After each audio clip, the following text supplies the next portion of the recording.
Second impressions for The Witcher 3, because this shit is gonna be long before I put the review out. This story is fucking long.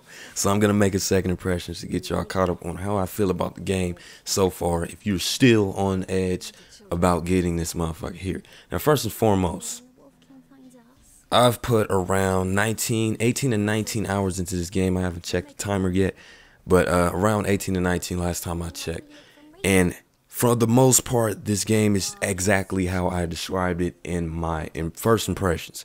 It is fucking excellent. I am loving it so far. The only real difference in this second impressions is going to be within the story, because in the first impressions, I didn't really touch too much on the main story because I didn't really dabble into it too much. Like I said, I was 6 hours in and I was barely scratching the surface on that main story because there's so much shit surrounding you. It's overwhelming.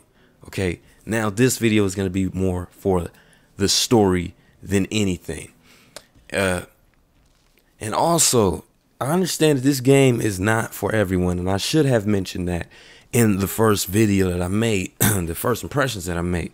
This game is not for everyone. It isn't, man. Especially if you're not into deep story, rich RPGs and shit, because I am. I love RPGs with a lot of story into it, a lot of shit that you have to research and all that shit.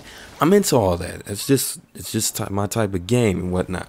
But I understand people who were expecting more of an action-oriented RPG than anything, but you kind of shot yourself in the foot, because if anything, you should have at least tried out the past Witchers, especially the second one, because The Witcher 3 pertains more to the second Witcher as far as mechanics and story-driven than The Witcher 1.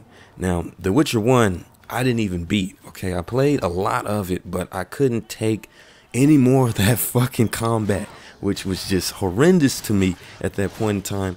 And then when The Witcher 2 came out, it capitalized on a lot of things, including the combat and story and whatnot. And I love the shit out of that game.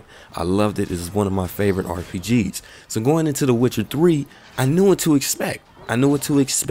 And I just wanted them to pretty much build off of what they started with The Witcher 2, and they did that and then some. So as far as my anticipation, they met it and beyond. They met my expectations and beyond in this game, and I'm fucking loving it to death. Alright, I am loving it so far. Alright, now getting into the story. Now, like I said, I'm 19 hours in. I split between two story files, two save files. I made one specifically for just me playing, period. Now, this is from the start of when the game released and shit and all that, and it's just me when I get on and play and whatnot, and just play for my own sakes. And another one for the stream, my live stream, in which, if you haven't followed me on Twitch yet, you need to do so right now. Go on the link down in the description below and follow me on Twitch. But anyway, I have two separate ones, and they're not only for just streaming and just me playing because I want to play on my own and shit. On some cases, I did it because of the quality difference. Now, everybody knows there's a huge quality difference in YouTube videos and in streams, because in streams you can only go as high as a certain bit rate. In my case, it's only 3500, in which is good enough for 720p 60 frames per second on streams. But in YouTube videos, it's a completely different story, because the bit rate I use on my YouTube videos are like way higher than the fucking streams. So I'm doubling up on the story, and I don't mind doing this because I did this with a lot of games before, like Mass Effect and Fallout. I don't mind doubling up, playing through the story simultaneously, like when I stream and when I main focus. And I also did this because with my reviews and my videos on YouTube, I want them to be in tip-top shape as far as looks, because YouTube compresses the shit out of a video. You know they do that shit. They always do that. And I want my bit rate to be as high as possible. So with that being said, that is why I'm playing two separate save files of The Witcher 3, and I don't mind doing it. And also, it gives me a chance to see what, different decisions and shit, how that will alter the game and whatnot. But getting into the actual second impressions, the main focus of this video, The Witcher 3 is just, it's overwhelming. I said this at the beginning. It's very overwhelming. It starts off very dialogue heavy, because for one, they're trying to catch you up on a lot of shit that is going on in the series as a whole and within the books and shit. They're trying to catch you up on a lot of that. it is very dialogue heavy. Now, like I said, I don't have a problem with that because I know what type of game it is and I expected this, but I can understand that some people out there did not expect this. They expected an action-oriented RPG rather than a story-driven RPG with action elements in it, which is what The Witcher 3 is.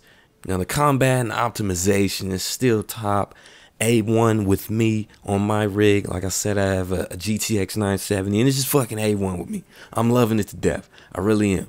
And I'm really impressed on what my rig is pushing out. Like I said in the first video, I'm running ultra with tweaked settings with a 970 and I expect it to be just playing on high before the game release. So I'm happy with that shit. And also, I finally ran into what I love, what I was looking forward to most in this game. The main villains, the Wild Hunt. I recently ran into them, and I'm not talking about just hearing about them and seeing cutscenes. I ran into them actually within the story, and holy shit, they are fucking dope. Now, when the trailers first came out and they revealed who the main villains are in this game, and they revealed the Wild Hunt and their new form and their new costumes and all that shit, and armor and all that, I was like, oh yeah. And then when I heard that voice of the King of the Hunt, man, that just pulled me into the story even more. It even made me want to go back and research the actual Wild Hunt. And for those you don't know, I'm really huge on history. I love history. That was one of my strongest points in school. I love history. I love studying ancient tales and shit. Ancient Egypt, Norse mythology, Greek mythology, all that shit. So it made me go back and research the prevalent clan, the Wild Hunt. And I learned that I believe they're an Eastern European prevalent folklore. And basically what they are, they're soul stealers. They're like death. They come and they kidnap and, you know, for certain reasons and shit. And in this case, they're kidnapping a certain person. I'm not going to get too deep into that because I don't want to spoil it. They're kidnapping a certain person because they have something special about them that the Wild Hunt want. And Geralt has to get to that person before the Wild Hunt does. And that is pretty much the main quest of the whole story. So with that being said, you know, to each its own. This is a very story-rich game with good-ass action elements in it. But you gotta understand, it's always story first when it comes to the Witcher series. And everything else, including the open world, which is beautiful and massive and very lively, which is what I wasn't expecting too much. It's so much life into this game. It's very lively. You have to expect that the story will come first. And it's an RPG, so come on. Come on, guys. But anyway, make sure you go down the link below and click that Twitch link and go to my channel and follow me because I will be streaming later on today. Probably right after this video, I will be streaming some of that Witcher 3 and streaming a lot more shit throughout now that I have my shit set up and configured the way I want it to be configured. But anyway, this is IDCL. Make sure you like, comment, subscribe, and I'm out. Peace.